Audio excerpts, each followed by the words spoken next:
ጠቅላይ ሚኒስትር ዶክተር አብይ አህመድ ከእንጦጦ እስከ ቀጨኔ መድኃኔዓለም ያለውን የመልሶ ማልማትና የወንዝ ዳርቻ ልማት ፕሮጀክት በይፋ አስጀመሩ። ጠቅላይ ሚኒስትሩ በማህበራዊ ትስስር ገጻቸው ባሰፈሩት መልእክት ፕሮጀክቱ በአጠቃላይ 22.25 ኪሎ ሜትር የወንዝ ዳርቻ ልማትን እንደሚሸፍን ገልጸዋል። የማይቆራረጥ የልማት ስራችን ህያው ምስክር ከመሆኑም በላይ የሀገራዊ እድገታችን የአካባቢ ጥበቃ፣ የከተማ እድሳት በተግባር የታየበት ነው ብለዋል።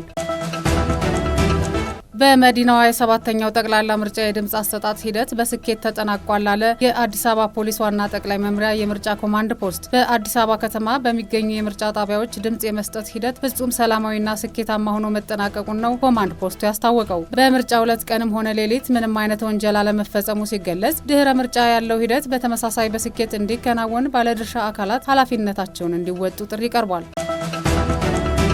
የሰባተኛው ጠቅላላ ምርጫ ጊዜያዊ ውጤቶች በተለያዩ የሀገሪቱ አካባቢዎች በሚገኙ የምርጫ ጣቢያዎች እየተለጠፉ ይገኛሉ። ጊዜያዊ ውጤቶቹ በተለጠፉባቸው የተለያዩ የሀገሪቱ የምርጫ ጣቢያዎች መራጮች እየተመለከቱ እንደሚገኙም ታውቋል። ሰባተኛው ጠቅላላ ሀገራዊ ምርጫ በትናንትናው ዕለት እስከ ሌሊት በቆየ ድምፅ የመስጠት ሂደት መካሄዱ የሚታወስ ነው።